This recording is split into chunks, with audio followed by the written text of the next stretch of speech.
नमस्कार, मैं हूं आपके साथ मीनाक्षी रजत और आप देख रहे हैं हमारा खास शो विस्फोट। आज के इस खास कार्यक्रम में हम आपको क्या क्या दिखाने जा रहे हैं, सबसे पहले स्टोरी के माध्यम से बता देते हैं कि आखिरकार आज विस्फोट में क्या कुछ खास रहने वाला है। सबसे पहले स्टोरी जो होगी उसके बारे में मैं आपको बता दूं, दुनिया के वॉर फ्रंट्स की हर छोटी बड़ी खबर, क्योंकि हम यहाँ पर डिस्कस करते हैं। तो आज सबसे पहली जो खबर है उसमें हम बात करने वाले हैं ज़ेलेंस्की और पुतिन की। यूक्रेन और रूस पर किस तरीके से रणनीति से अटैक करने की जो कोशिश है वो कर रहा है, क्या रणनीति उनकी तरफ से बनाई जा रही है, इसके बारे में बात करेंगे। शांति वार्ता लेकिन इस सब के बीच किस चरण में है, इसके बारे में भी आपको बताएंगे। ज़ेलेंस्की की सेना किन खास हथियारों से रूस को परेशान कर रही है, ये भी आपको बताएंगे। इसके बाद दूसरी बड़ी स्टोरी कौन सी रहने वाली है वो जान लेते हैं। ईरान का यूएस को क्या जवाब दिया गया है, चलिए बताते हैं। ईरान में फैलते प्रदर्शनों के बीच ईरान सरकार और अमेरिका के बीच तनातनी लगातार बढ़ती जा रही है। अमेरिका ने प्रदर्शनकारियों पर एक्शन को लेकर के चेतावनी दे दी है, और ये चेतावनी किसे दी गई है? ईरान को दी गई है। तो वहीं ईरान ने इस चेतावनी के बाद इसे अपनी संप्रभुता पर हमला मान लिया है, और यही वजह है कि दोनों देशों के बीच में तनाव अब और ज्यादा बढ़ते जा रहा है। इसके साथ ही विस्फोट की तीसरी बड़ी स्टोरी में हम बात करने वाले हैं यमन की। सऊदी और यूएई में तनाव है, लेकिन यमन की एंट्री कैसे हुई है वो जान लेते हैं। यमन में सऊदी अरब और यूएई के बीच टेंशन जो बढ़ा है, उसके बाद सऊदी अरब ने यूएई समर्थित गुट पर हमला कर दिया है, जबकि यूएई ने कुछ दिन पहले ही यमन से सेना वापस बुलाने का ऐलान तक कर दिया था। उसके बाद यह हमला हो गया है। और अब बात करते हैं विस्फोट की। विस्फोट की सबसे पहली जो खबर है उसकी तरफ हम बढ़े, लेकिन एक खबर वेनेजुएला से आ रही है। दरअसल यूएस से बढ़ते तनाव के बीच वेनेजुएला से जो जानकारी मिली उसके मुताबिक वहां पर एक बड़ा धमाका किया गया है। पोर्ट सिटी पर यह बहुत बड़ा धमाका हुआ है। राजधानी काराकास पर अमेरिकी हमले की खबर सामने आ रही है। अमेरिका ने यह पहले मान लिया था कि वो ग्राउंड ऑपरेशन शुरू करने वाला है, घुस चुके हैं, लेकिन इस बीच जो तस्वीरें आई है राजधानी काराकास से, वहां देखिए किस तरीके से विस्फोट हो रहा है, और सिर्फ विस्फोट ही यहां पर नजर आ रहा है। और इसके साथ ही आपको मैं ये बता दूं कि ये जो तस्वीरें हैं उसके बाद ये जानकारी मिली है कि पूरी राजधानी में जो बिजली है वो गुल हो चुकी है। और ये जो तस्वीर है आप ये समझ लीजिए, ये किस दिन की तस्वीर है? ये तस्वीर है न्यू ईयर वाले दिन की, यानी 1 तारीख को ही ये सबसे बड़ा हमला किया गया राजधानी काराकास पर। और इसके बाद ये वीडियो फुटेज जारी किए गए हैं अमेरिका की तरफ से, और अब ये मान लिया गया है कि अमेरिका की तरफ से ये हमला किया गया है। अमेरिका का ये कहना था कि वो ग्राउंड ऑपरेशन बहुत जल्द शुरू करेगा। अब ये दो तस्वीरें देखिए, इन दो तस्वीरों के माध्यम से समझिए कि इसकी जो इंटेंसिटी थी वो कितनी ज्यादा थी, किस तरीके से यहाँ पर हमला किया गया, सुनियोजित तरीके से यह हमला किया गया है। पहले ही ये जानकारी हमने आपको विस्फोट में दी थी कि वहां पर कैरिबियन सी में बार बार नौसेना की जो ड्रिल है वो अमेरिका की तरफ से की जा रही है, लेकिन अमेरिका ने इस नौसेना की ड्रिल को और आगे बढ़ाया और उसको आगे बढ़ाते हुए यहाँ पर हमला किया। और ये हमला इतना जबरदस्त रहा है कि पूरे शहर की बत्ती गुल हो गई है। खबर एक और आ रही है, काराकास के पास अमेरिका के चिनूक हेलीकॉप्टर देखे गए हैं। ये बताया जा रहा है चिनूक हेलीकॉप्टर यहाँ पर देखे गए हैं, और ये हेलीकॉप्टर काफी नीचे से उड़ान भरते हुए देखे गए हैं। अमेरिकी हेलीकॉप्टर जो देखे गए हैं उनके बारे में हालांकि कोई भी आधिकारिक बयान अभी तक जारी नहीं किया गया है अमेरिका की तरफ से, लेकिन जो तस्वीरें आई है वो ये बता रही है कि चिनूक हेलीकॉप्टर जो है वो काफी नीचे से काराकास से होकर के गुजरा है, यानी कि अब कभी भी यहाँ पर हवाई हमला हो सकता है। आप ये मान सकते हैं, आपने एक बार हमला देख लिया, वो भी हवाई हमला था, मिसाइलों से हमला किया गया है, जिसमें काराकास में कई जगह पर विस्फोट हुआ है। और इसके साथ ही एक बार फिर से जो चिनूक हेलीकॉप्टर आप देख रहे हैं उसकी उड़ान भरते हुए देख रहे हैं, और ये किसके एयर स्पेस में है? ये काराकास के वेनेजुएला के एयर स्पेस में है, और वहां पर जाकर के ये उड़ान भर रहा है। यानी अमेरिका की जो तैयारी थी, जो वो नौसैनिक ड्रिल कह रहा था इतने लंबे वक्त से, वो नौसैनिक ड्रिल अब आगे बढ़ चुकी है। जो ये कहा गया था कि ड्रग कार्टेल को हम जड़ से उखाड़ फेंकेंगे, मादुरो को अपना देश छोड़ना पड़ेगा, उन्हें बार बार ये अमेरिका की तरफ से कहा गया था कि हम आपको सेफ स्पेस देंगे, सेफ पैसेज देंगे ताकि आप इस देश को छोड़ करके जा सके। लेकिन इस सब के बीच मादुरो ने इनकार कर दिया, और उसके बाद की जो तस्वीरें आई उसने काराकास की सूरत हाल बदल करके रख दिया है। ये दो तस्वीरों के माध्यम से समझिए कि अमेरिका की आखिरकार तैयारी क्या है, यानी दुनिया में जंग का एक और फ्रंट खुल गया है। एक तरफ अमेरिका है, दूसरी तरफ अमेरिकी देश वेनेजुएला है। अब आप समझिए कि ये किस तरीके से अमेरिका के अंदर ही सब कुछ कोहराम मचा हुआ है। दक्षिण अमेरिकी देश है ये, जहां पर वेनेजुएला में अमेरिका की तरफ से, यूएसए की तरफ से ये बड़ा अटैक किया गया है। सबसे पहले राजधानी काराकास को निशाना बनाया गया है। हालांकि कुछ दिन पहले ही हमने आपको विस्फोट में इस बात का जिक्र करते हुए बताया था कि अमेरिका ने ये मान लिया है कि वो ग्राउंड पर उतर करके कार्रवाई करेगा और उसकी तैयारी पूरी हो चुकी है। कैरेबियन सी में दुनिया को दिखाने के लिए उसकी तरफ से बार बार नौसैनिक ड्रिल की गई थी, लेकिन कुछ तस्वीरें ऐसी भी सामने आई थी जिसमें हेलीकॉप्टर से जो अमेरिका के जवान हैं वो उतरते हैं और उनके तेल डिपो को, यानी कि वेनेजुएला के तेल डिपो को पूरी तरीके से कब्जे में लेकर के वहां से चले जाते हैं और इस तरीके से आर्थिक तौर पर भी कमर तोड़ने के जो प्रयास है वेनेजुएला के, वो अमेरिका की तरफ से किए गए थे। उनके 3 तेल डिपो को पूरी तरीके से, तेल टैंकर्स को, जहाज को पूरी तरीके से बंदी बनाया गया था और ये कहा गया था कि इसे हम अपने साथ लेकर के जा रहे हैं और अब कोई तेल की आवाजाही नहीं होगी काराकास में, कोई तेल का व्यापार नहीं होगा। तो माना यह जा रहा था कि तेल के व्यापार पर भी अमेरिका शिकंजा कसना चाह रहा है, उसकी तरफ से ऐसा किया गया। लेकिन इस सब के बीच जहां अमेरिका ने ये तस्वीरें जारी की और ये बता दिया कि देखिए काराकास में जो उसका जो फ्रंट था वो उसने खोल दिया है और वहां पर युद्ध शुरू कर दिया है। अब एक और जानकारी आ रही है कि वेनेजुएला पर अमेरिका ने जो अटैक किया है काराकास पर, टॉम हॉक मिसाइलें दागे जाने की जानकारी मिल रही है। वेनेजुएला में ग्राउंड ऑपरेशन भी शुरू हो सकता है, ये खबर है और ये तस्वीरें हैं। जो टॉम हॉक मिसाइलों से यहां पर विस्फोट किया गया है उसकी तस्वीरें आप जरा देख लीजिए। और इस पूरी राजधानी, ये वेनेजुएला की राजधानी काराकास है, जहां पर पूरे तरीके से हमला करने के बाद बत्ती गुल हो गई है, सिर्फ आग की लपटें रह गई है। टॉम हॉक मिसाइलों की जो मौजूदगी है वो दर्ज की गई है। टॉम हॉक मिसाइलों की मौजूदगी ये बता रही है कि कितने बड़े नुकसान की जो तैयारी है वो अमेरिका की तरफ से की गई थी और उसने उसी तैयारी के साथ इस ग्राउंड ऑपरेशन को अंजाम दिया है। हालांकि अभी ये ऑपरेशन आसमान से किया गया है, टॉम हॉक मिसाइलों से किया गया है, लेकिन ग्राउंड ऑपरेशन कभी भी शुरू हो सकता है और ग्राउंड ऑपरेशन के बाद ही ये माना जाता है कि जो युद्ध है वो शुरू हो चुका है। जब सेनाएं घुस जाती है तब ये माना जाता है कि युद्ध शुरू हो चुका है। जैसा आपने इजराइल और गाजा के बीच में देखा था, जब इजराइल की सेना आईडीएफ पूरी तरीके से गाजा की सरजमी पर उतर गई थी तो उसे युद्ध मान लिया गया था। अब इसे आप एक तरीके का युद्ध कह सकते हैं, लेकिन अभी ये अपने एयर स्पेस से लड़ा जा रहा है। कैरेबियन सी में जो अमेरिका ने तैयारी की थी, ये उसके परिणाम हम आपको दिखा रहे हैं कि आखिरकार क्या परिणाम थे। लेकिन एक फ्रंट खुलते हुए आप जरूर इसे मान सकते हैं, क्योंकि अगर वेनेजुएला पे ये अटैक हुआ है तो वेनेजुएला की तरफ से भी ये कहा गया था कि उनकी तैयारी पूरी है। उनके नौसैनिक जो थे, सेना के जो जवान थे, वो भी पूरी तरीके से ये ड्रिल करते हुए नजर आए थे। यानी वेनेजुएला जवाब देगा, लेकिन वेनेजुएला अमेरिका की सरजमी पर उतरने की कोशिश कतई नहीं करेगा, न ऐसी कोई गलती करने वाला है। लेकिन एक फ्रंट खुल चुका है, ये कहना गलत नहीं होगा। इन हमलों के बीच जो वेनेजुएला के राष्ट्रपति, उनकी सुरक्षा बढ़ा दी गई है। खबर यह है कि वेनेजुएला के राष्ट्रपति की सुरक्षा में इजाफा किया गया है। राष्ट्रपति मादुरो को सुरक्षित जगह ले जाया जा सकता है। सूत्र ये भी कह रहे हैं कि राष्ट्रपति भवन से बाहर ले जाए गए हैं मादुरो। वेनेजुएला के रक्षा मंत्री के आवास पर भी अटैक हुआ है, सूत्रों के हवाले से ये जानकारी है। फिलहाल चीन के विशेष दूत है वेनेजुएला के दौरे पर पहुंचे हुए हैं और आपको याद होगा कि चीन और रशिया पूरी तरीके से वेनेजुएला के साथ खड़ा हुआ है। लेकिन ये अब खड़ा रहेगा या नहीं खड़ा रहेगा, ये बड़ा सवाल खड़ा हो जाता है, क्योंकि चीन और अमेरिका के बीच में भी तनातनी शुरू हो गई है ताइवान को लेकर के। इन सब के बीच क्या वेनेजुएला का साथ चीन निभाएगा, और रूस तो खुद युद्ध में है, क्या उसकी तरफ से ये साथ निभाया जाएगा, ये बड़ा सवाल है। 2 तस्वीरें हम आपको दिखा रहे हैं। टॉम हॉक मिसाइलों से जो हमला किया गया, उसके बाद किस तरीके से अमेरिका ने सूरत हाल राजधानी काराकास का बदला है। तो एक तस्वीर हम आपको दिखा रहे हैं जहां पर ये जानकारी मिली है सूत्रों के हवाले से कि वेनेजुएला के रक्षा मंत्री के आवास पर अटैक हुआ है। राष्ट्रपति भवन से बाहर मादुरो को ले जाया गया है ताकि उन्हें सुरक्षित जगह पर शिफ्ट किया जा सके। माना यह भी जा रहा था कि उन्हें तुर्की ले जाया जा सकता है, तुर्की उनकी मदद कर रहा है। लेकिन अब जब हमला हो गया है और आईएसआईएस की मौजूदगी तुर्की में भी है, तो क्या वो अमेरिका से पंगा लेने की कोशिश करेगा?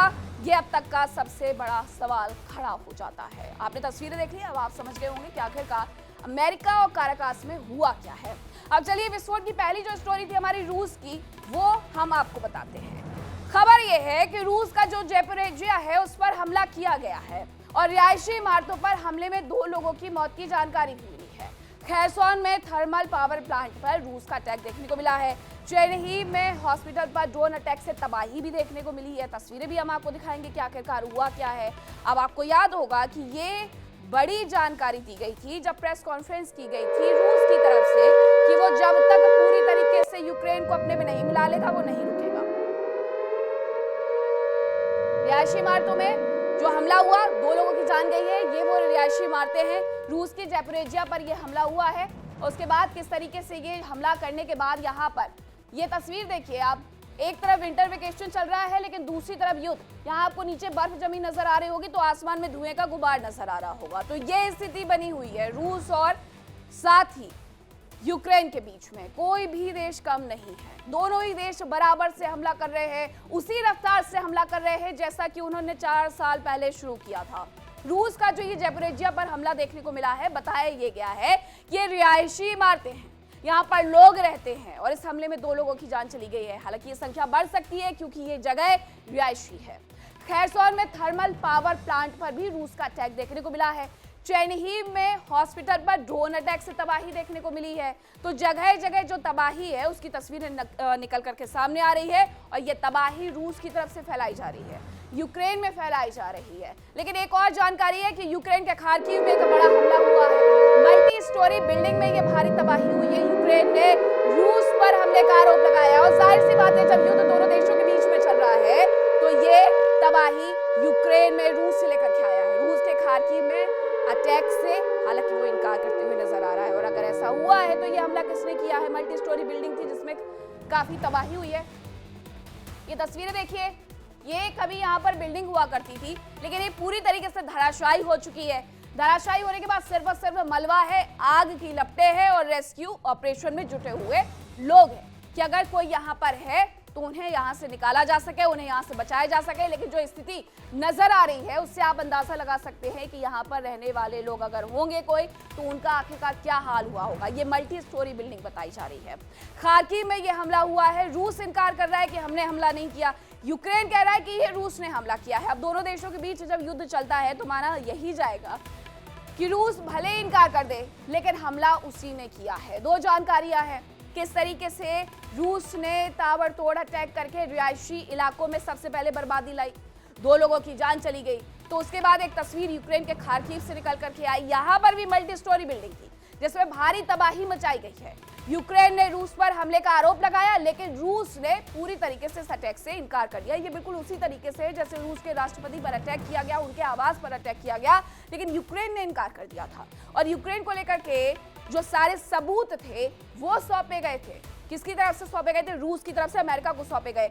लेकिन इन सब के बीच इनकार ये किया जा रहा है कि रूस ने खार्किव में अटैक नहीं किया, लेकिन यूक्रेन नहीं मान रहा है। ये 2 तस्वीरें देख करके आप समझिए कि ये जो हमला हुआ है ये कितना भयावह था। आपको लगेगा कि ये कोई हॉलीवुड मूवी चल रही है, उसका ये सीन है कि अचानक से ये अटैक होता है, लोग गाड़ियों में बैठे हैं, भागते हुए नजर आते हैं।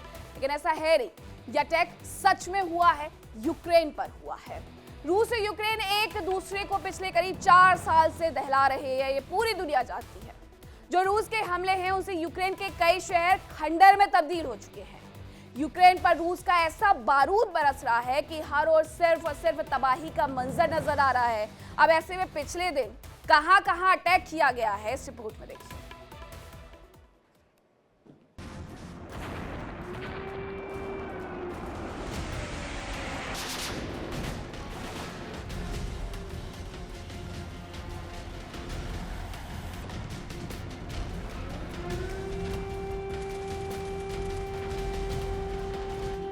2026 में फैलेगी तबाही।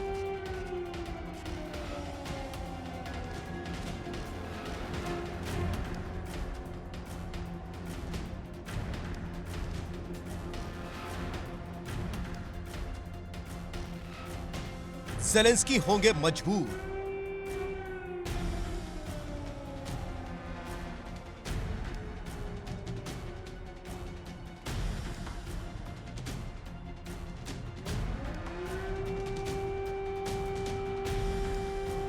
साल 2026 में अब तक रूस के हमलों को देखकर ऐसा ही लग रहा है जैसे इस साल जंग में अब तक हुई बर्बादी से कहीं ज्यादा तबाही फैलने जा रही है। ऐसा लग रहा है जैसे पुतिन ने अपनी सेना को खुली छूट दे दी हो, उन्हें परमाणु हथियार छोड़कर बाकी हर तरह के हथियार और हर तरह की रणनीति अपनाने की छूट मिल गई हो।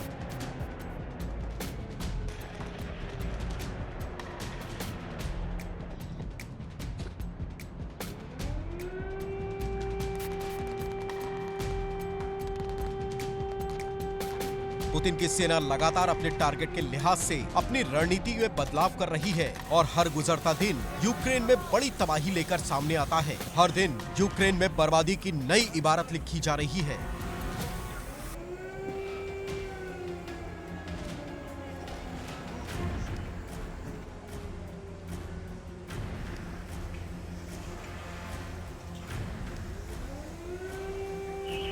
रूस के हमलों को देखकर ऐसा लग रहा है जैसे रूस ने अपनी रणनीति में एक बार फिर बदलाव किया हो। अब तक रूस डॉनबास पर नियंत्रण हासिल करने की कोशिश में था, वहां बफर जोन बनाने की कोशिश में था ताकि वो अपने बॉर्डर को सुरक्षित कर सके।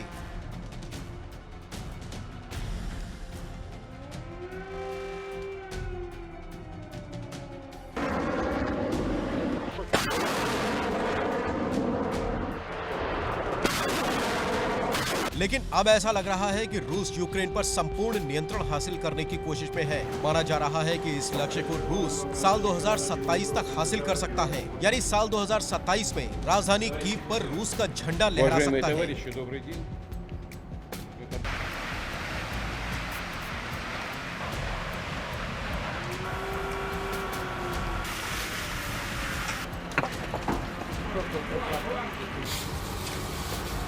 रूस यूक्रेन के गेहूं के व्यापार को नुकसान पहुंचाना चाह रहा है और यही वजह है कि ओडिशा पर हमले लगातार तेज होते जा रहे हैं।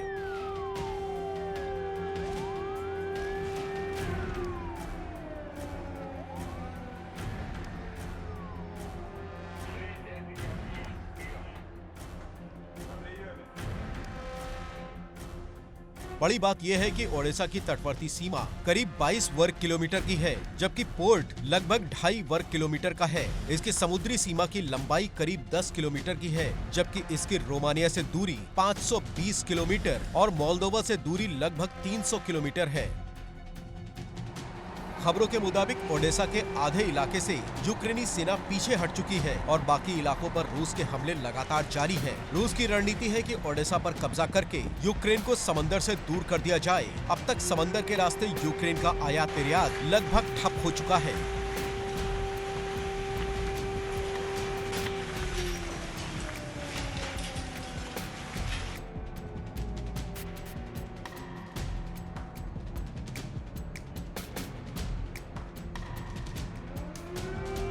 रूसी सेना लगातार यूक्रेन के लिए अहम ठिकानों पर अटैक कर रही है ताकि यूक्रेन के इन इलाकों पर कब्जा करके ज़ेलेंस्की को समझौते के लिए मजबूर किया जा सके।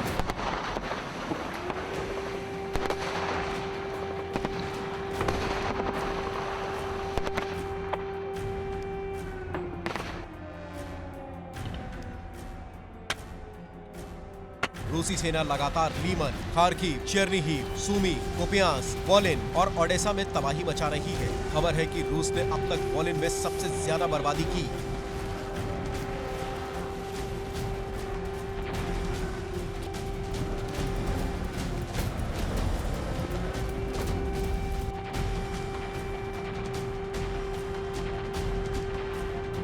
रूसी सेना ने नए साल में ताबड़तोड़ हमलों का सिलसिला तेज कर दिया है। साल बदलने के साथ ही पुतिन की रणनीति भी बदल गई है। अब संपूर्ण यूक्रेन पर नियंत्रण करने का लक्ष्य रखा गया है। पुतिन के जवान अब सैन्य अड्डों के साथ ही नागरिक इंफ्रास्ट्रक्चर को भी तबाह कर रहे हैं। रूसी बारूद लगातार पावर ग्रिड, रेल डिपो और बंदरगाहों पर बरस रहा है।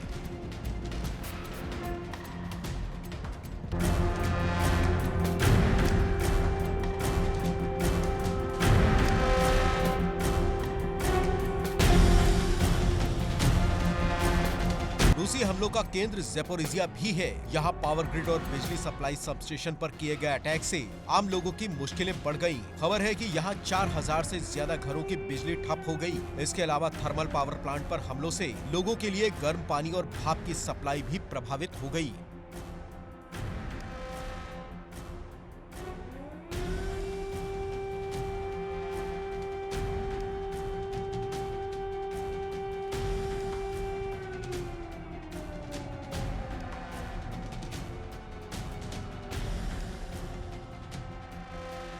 रूस ने वोलिन, चेर्निहिव, ओडेसा के ऊर्जा क्षेत्रों पर भी भीषण अटैक किए। यहाँ पावर प्लांट पर किए गए हमलों से करीब 1 लाख लोग अंधेरे में डूब गए।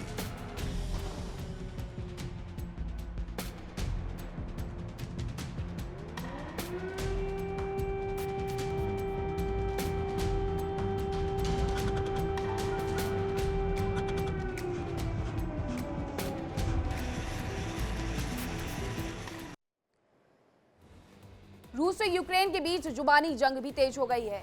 जहां एक तरफ रूस ने यूक्रेन पर खेरसौन पर हमले का आरोप लगाया, तो वहीं दूसरी तरफ रूस ने भी यूक्रेन पर खार्किव के हमले का आरोप लगा दिया है। दोनों एक दूसरे पर आरोप प्रत्यारोप लगा रहे हैं। हमला किसने किया है, ये जल्दी पता चलेगा।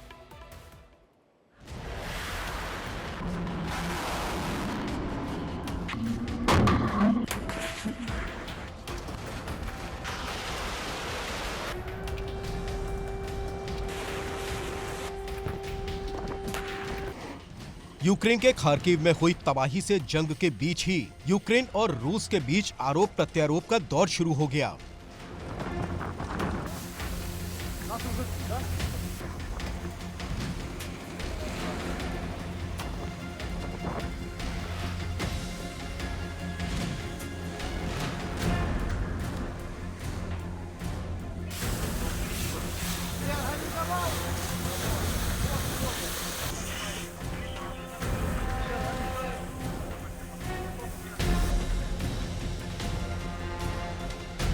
यूक्रेन ने रूसी सेना पर खार्किव पर हमले का आरोप लगाया।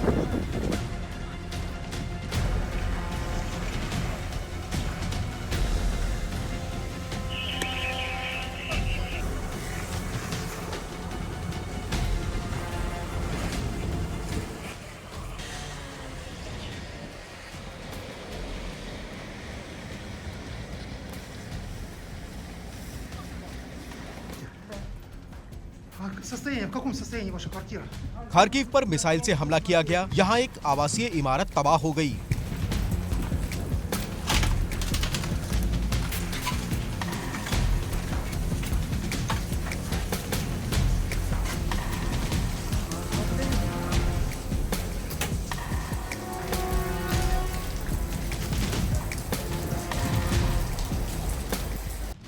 यूक्रेन के राष्ट्रपति जेलेंस्की ने आरोप लगाया कि रूस ने खार्किव शहर पर 2 मिसाइलें दागी। उन्होंने कहा कि हमले में एक आवासीय इमारत पूरी तरह से तबाह हो गई।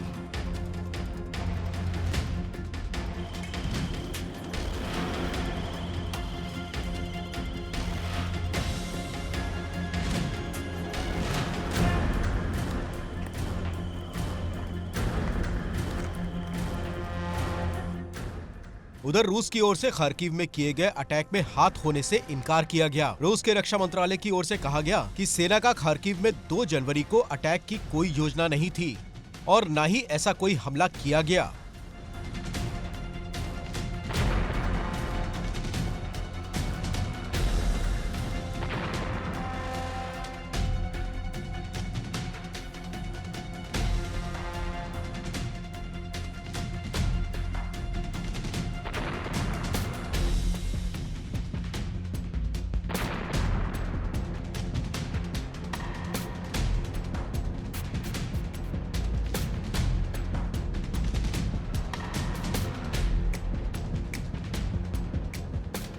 अपनी सफाई में रूस ने एक बार फिर यूक्रेन पर आरोप लगाया कि यूक्रेन खेरसौन में किए गए हमलों से दुनिया का ध्यान हटाने के लिए ऐसे बेबुनियाद आरोप लगा रहा है।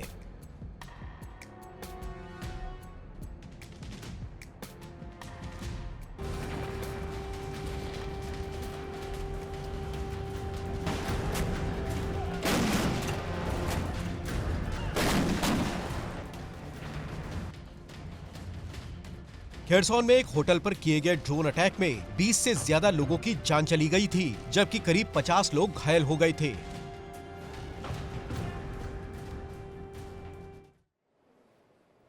और अब बात करते हैं यूक्रेन के रूस पर जारी हमलों की, जो अक्सर नए हथियारों से किए जाते हैं। आप ये भी कह सकते हैं कि यूक्रेन ने इस जंग में हथियारों को लेकर के काफी ज्यादा एक्सपेरिमेंट कर लिए हैं और वो काफी हद तक कामयाब भी रहा है। कौन कौन से वो हथियार रहे जिसका उसने एक्सपेरिमेंट किया है, इस रिपोर्ट में आपको दिखाते हैं।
यूक्रेन ने नए साल में रूस पर नई रणनीति के साथ हमले शुरू कर दिए हैं।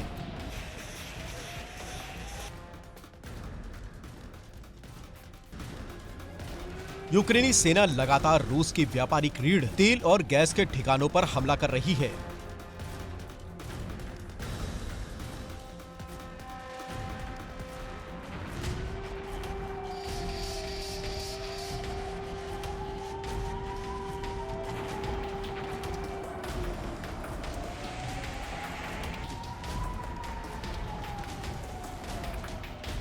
यूक्रेन के जवान लगातार ऊर्जा ठिकानों पर हमले कर रहे हैं। इन हमलों से तेल रिफाइनरियां नष्ट हो रही हैं। वहां धुएं का गुबार देखा जा रहा है। रूस के जवान इन हमलों में ड्रोन और मिसाइलों का इस्तेमाल कर रहे हैं और इन हमलों में उसे यूरोप से मदद मिल रही है।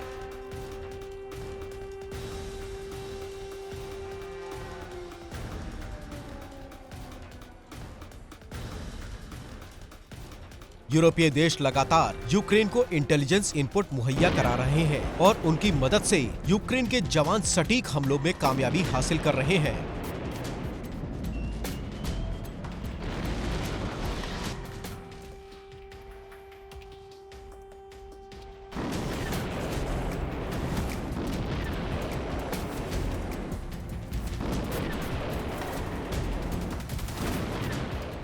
रूस पर हमलों के लिए यूक्रेन फ्लेमिंगो क्रूज मिसाइल का इस्तेमाल कर रहा है।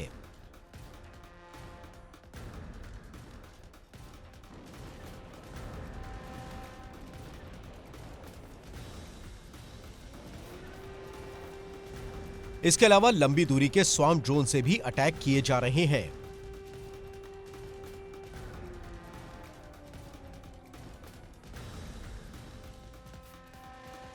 यूक्रेन ने रूस के समारा में 2 रिफाइनरियों पर हमला बोला। नोवोकोइबिशस और कुइबिशस्क रिफाइनरियों में जबरदस्त तबाही मचाई गई।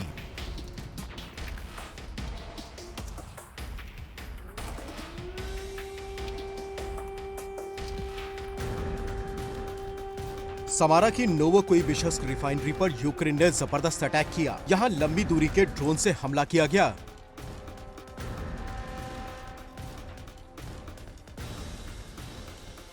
बताया जा रहा है कि यहां जेट इंजन वाले ड्रोन से अटैक किया गया। इन ड्रोन की रेंज करीब 1000 किलोमीटर थी।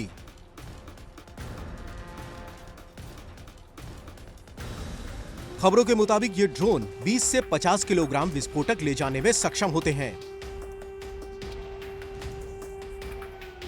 जाहिर है कि इन ड्रोन से किस हद तक तबाही मचाई जा सकती है, ये रिफाइनरियों से उठती आग की लपटों को देखकर समझा जा सकता है।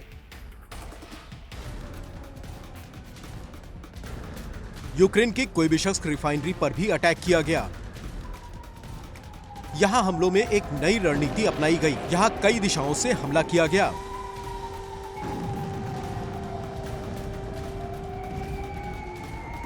यूक्रेन ने क्रूड ऑयल स्टोरेज पर अटैक किया।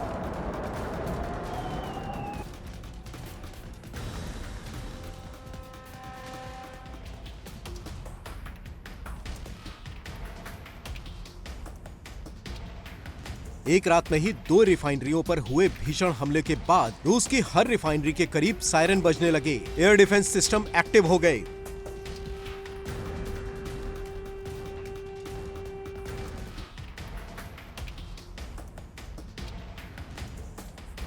रूसी सेना ने मॉस्को की ओर बढ़ते हुए 20 से ज्यादा ड्रोन्स को मार गिराया।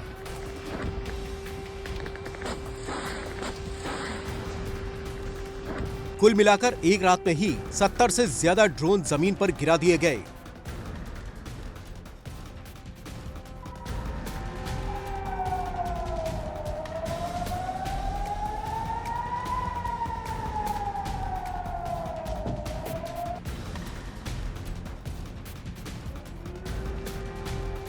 यूक्रेन ने क्रीमिया, सेवेस्तोपोल, सिम्फरोपोल, पावपतोरिया, साकी और कर्च समेत कई शहरों पर एक साथ अटैक किए। इन हमलों में नेपच्यून मिसाइलों का इस्तेमाल किया गया।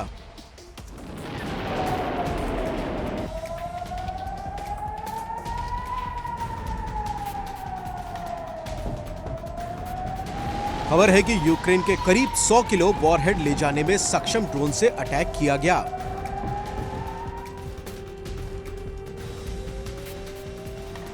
S-350 के रडार पर अटैक किया गया। इसके अलावा क्रीमिया ब्रिज पर भी हमले का प्रयास किया गया।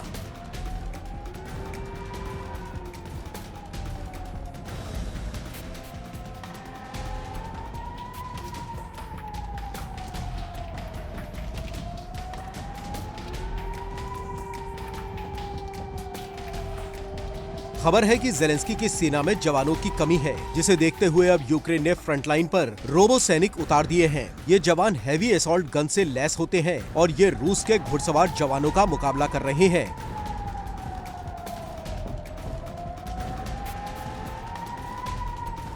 दरअसल बर्फ के बीच रूस ने लंबे समय बाद घुड़सवार फौज फ्रंटलाइन पर उतारी है।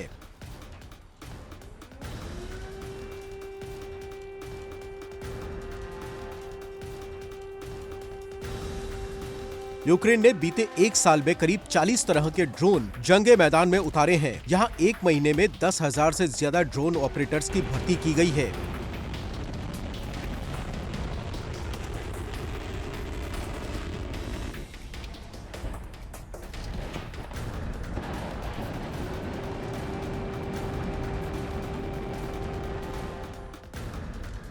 हर बार एक नए तरीके के ड्रोन से हमला होने की वजह से रूस की सेना भी परेशान है। कई बार तो एयर डिफेंस सिस्टम भी ड्रोन की पहचान कर पाने में नाकाम हो जाता है।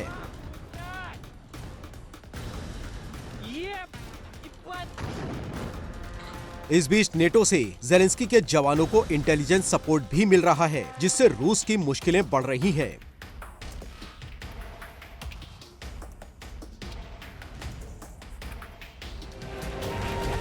जेलेंस्की के हमले रूस के लिए एक चेतावनी भी माने जा रहे हैं कि तबाही का जवाब तबाही से दिया जा सकता है।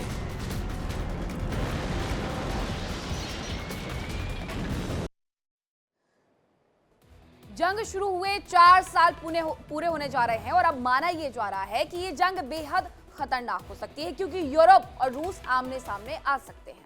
आशंका यह भी जताई जा रही है कि जिन ताकतों ने ये जंग शुरू करवाई, अब वो ही इसे थमने नहीं देना चाहते।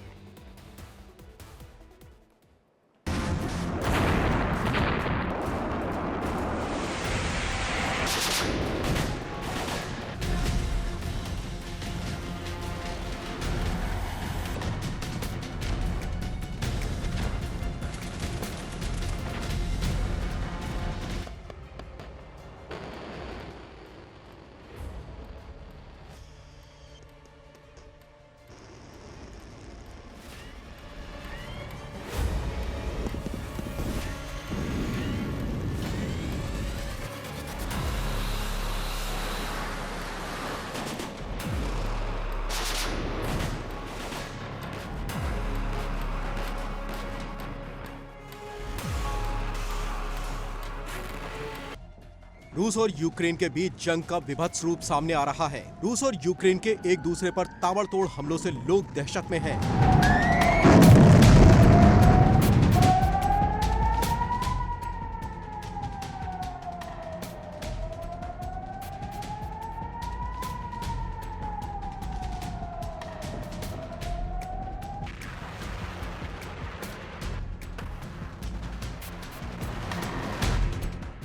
इस बीच पुतिन के एक बयान से इस जंग के और लंबा खींचने की आशंका बढ़ गई है।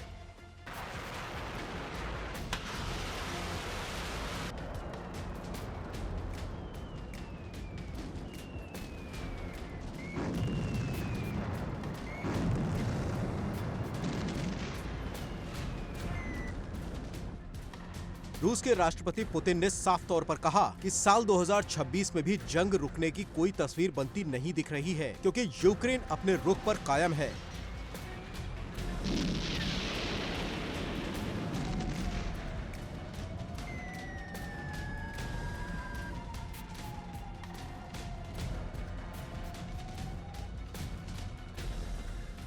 उधर जेलेंस्की ने एक बार फिर साफ कर दिया कि वो रूस की सभी शर्तों के आगे नहीं झुकेंगे।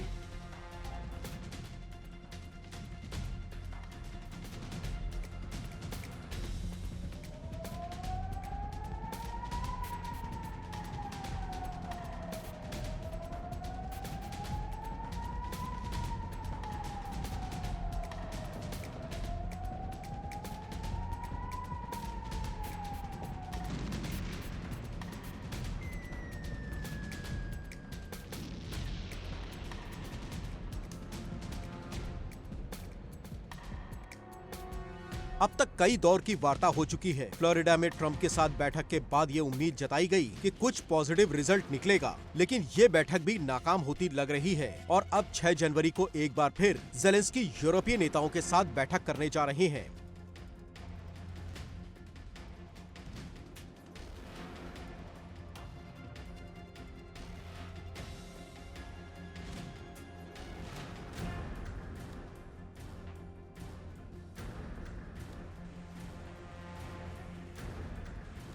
मीडिया में आ रही खबरों के मुताबिक जिन ताकतों ने साल 2022 में जंग की शुरुआत करवाई, अब वो भी इस जंग को थमने नहीं देना चाह रहे हैं। इसके तहत अमेरिका पर भी उंगली उठ रही है।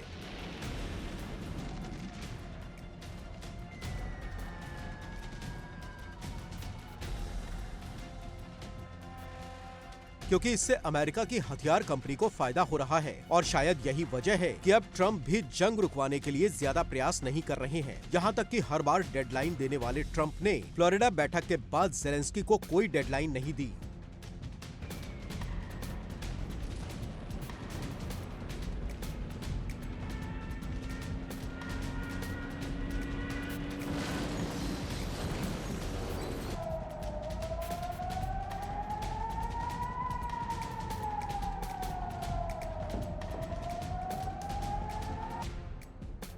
इधर यूरोप भी यूक्रेन को कर्ज देकर और फिर उसी कर्ज के पैसों से हथियार खरीदकर मोटा मुनाफा कमा रहे हैं। यही वजह है कि यूरोप भी जंग रुकने देने के मूड में नहीं लग रहा है। हालांकि यूरोप अब अपनी सुरक्षा के इंतजामों में लगा हुआ है।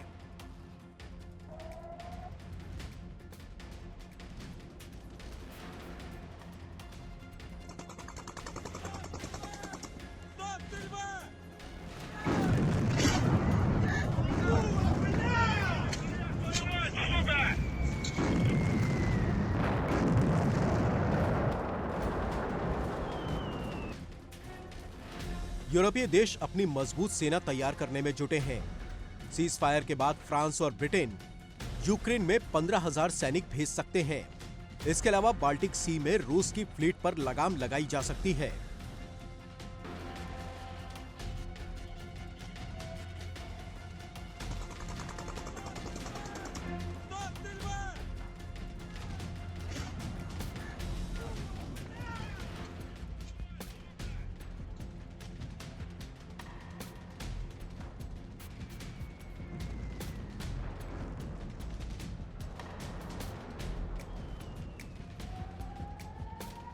पोलैंड के पीएम ने ऐलान किया कि साल 2026 में यूक्रेन की सबसे ताकतवर सेना बनाई जाएगी, जबकि जर्मन मीडिया में छपी खबरों के मुताबिक यूक्रेन में युद्ध विराम के बाद 15,000 सैनिक भेजे जा सकते हैं।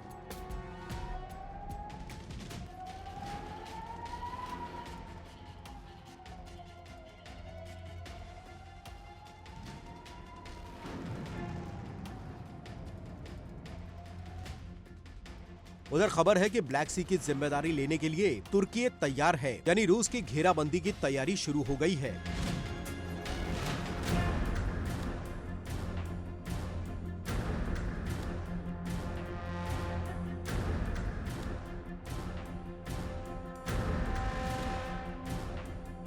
बताया जा रहा है कि फिनलैंड की खाड़ी रूसी तट को बाल्टिक सागर से जोड़ती है। यहाँ से रूसी शैडो फ्लीट के जरिए रूस का तेल का कारोबार होता है। यहाँ से रूस का करीब 35 से 45% तेल का निर्यात होता है।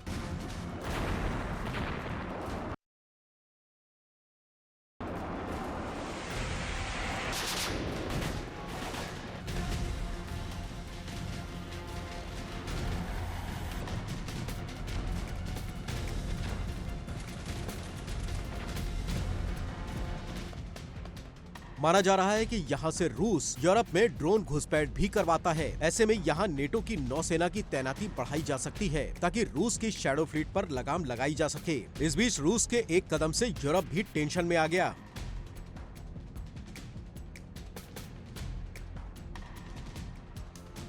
खबर है कि रूस बेलारूस के पोलोनीज मिसाइल सिस्टम को अपग्रेड करने जा रहा है। इन पर न्यूक्लियर हथियारों की तैनाती की जा सकती है। इन पर कम दूरी के न्यूक्लियर हथियार तैनात हो सकते हैं ताकि सीमित इलाके में तबाही मचाई जा सके। इन हथियारों की रेंज में पोलैंड, लिथुआनिया और लातविया होंगे और इन हथियारों के फायर होने के बाद नेटो के पास जवाब देने के लिए भी समय नहीं होगा।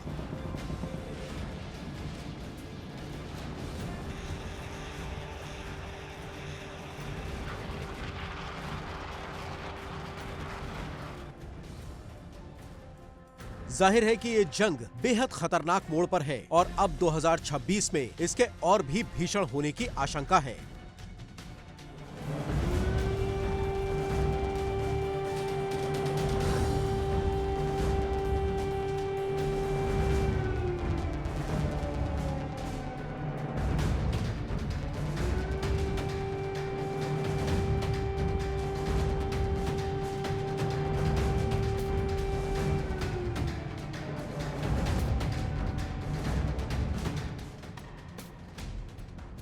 बस डर ये है कि कहीं ये जंग विश्व युद्ध में ना बदल जाए, क्योंकि ये दुनिया के लिए बेहद खतरनाक साबित होगी। Bureau report, India daily. और अब बात ईरान की करेंगे। ईरान में जनता सड़कों पर है। सुप्रीम लीडर है खामनेई, उनके खिलाफ लोगों में जबरदस्त गुस्सा देखने को मिल रहा है। सरकार ने गोली चलाने के आदेश तक दे दिए हैं और इसकी वजह से कई लोगों की जान चली गई है। लेकिन इन सब के बीच अमेरिका और ईरान के बीच भी तनातनी शुरू हो गई है। अमेरिका ने एक ऐसा बयान दिया है जिसकी वजह से ईरान भड़क गया है।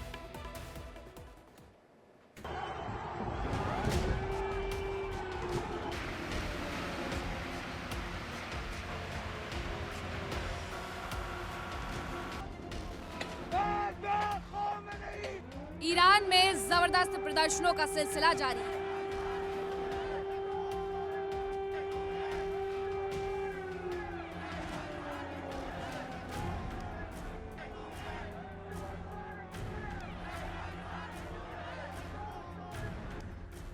लोग सड़कों पर हैं। खामनेई के खिलाफ नारेबाजी की जा रही है।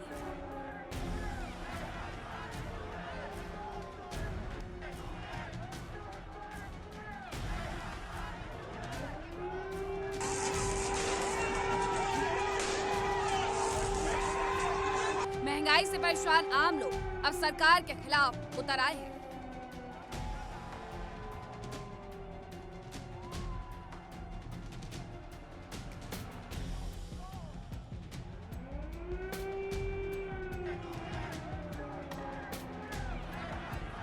ईरान में पिछले कुछ दिनों से देश के supreme leader ayatollah Ali Khamenei के खिलाफ विरोध प्रदर्शन चल रहा है। लोग सड़कों पर उतर आए हैं और सरकार के खिलाफ गुस्सा जाहिर कर रहे हैं।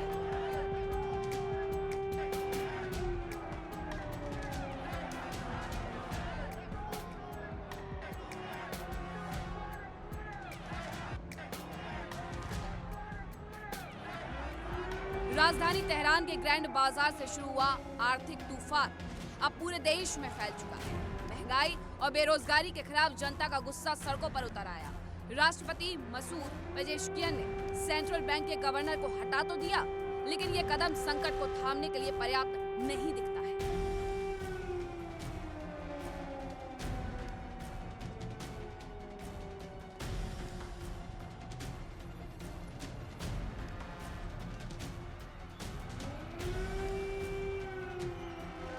हालात ऐसे हो गए हैं कि लोगों को काबू करने के लिए पुलिस अब उन पर फायरिंग कर रही है। खबर है कि अब तक 5 से ज्यादा प्रदर्शनकारियों की जान जा चुकी है।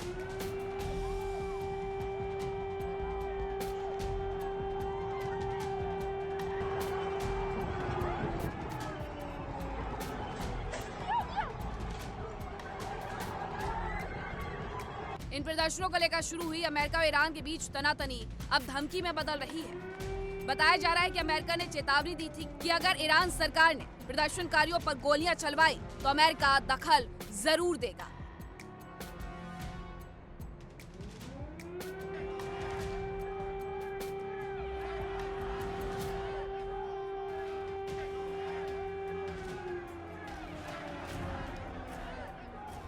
हालांकि अब ईरान ने अमेरिका की धमकी को लेकर करारा जवाब दिया है। ईरान के supreme leader ayatollah Ali Khamenei के करीबी ने आंदोलन के पीछे अमेरिका का हाथ होने का आरोप लगाया था और अब ट्रंप की धमकी पर कहा गया है कि अगर अमेरिका को अपने सैनिकों की परवाह है तो वो ईरान में दखलंदाजी बंद करे।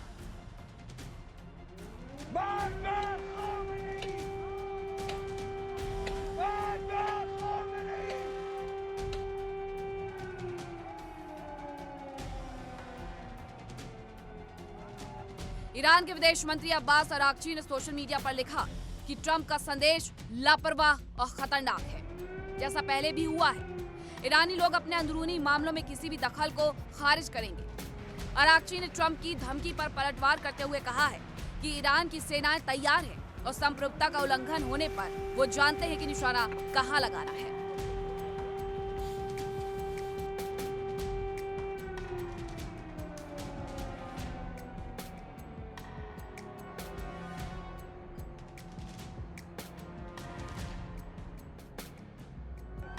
दरअसल ईरान में आर्थिक तबाही, बेरोजगारी, तेल के पैसे पर पलता भ्रष्ट सिस्टम और ऊपर से धार्मिक सख्ती के नाम पर जनता की आजादी पर ताले, यही सब मिलकर लोगों के गुस्से को बारूद बना रहा है।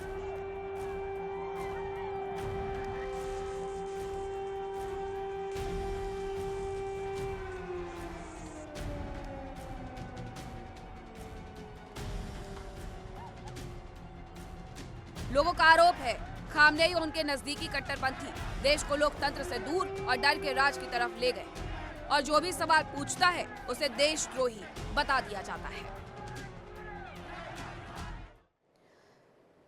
तो अयातुल्ला अली खामनेई हालांकि इस बीच पूरी पिक्चर से नदारद नजर आते हैं, कहां गए हैं किसी को कोई जानकारी नहीं है। लेकिन आपको बताएं कि जिस तरीके से सड़कों पर उतर करके ये प्रदर्शन जेनजी की तरफ से किया जा रहा है, उसके बीच ये जानकारी जरूर मिली कि गोली चलाने के लिए कहा गया, जिसमें बहुत सारे लोगों की जान चली गई है। अमेरिका ने बयान दिया कि अगर ऐसा हुआ, लोगों को मारा गया, तो हम भी दखल देंगे। यानी कि ईरान अपने घर में भी घिरा हुआ है और बाहर भी कई शक्तियां बैठी हुई हैं जिससे उससे निपटना है। विस्फोट में आज के लिए इतना ही। कल फिर होगी मुलाकात कुछ नई खबरों के साथ। फिलहाल रुक रहे हैं छोटे से ब्रेक के लिए, लेकिन आप कहीं मत जाइएगा क्योंकि इंडिया डेली अब आपके स्मार्ट टीवी पर भी मौजूद है। इंडिया डेली 24/7 आप इन सभी प्लेटफॉर्म पर लाइव देखें।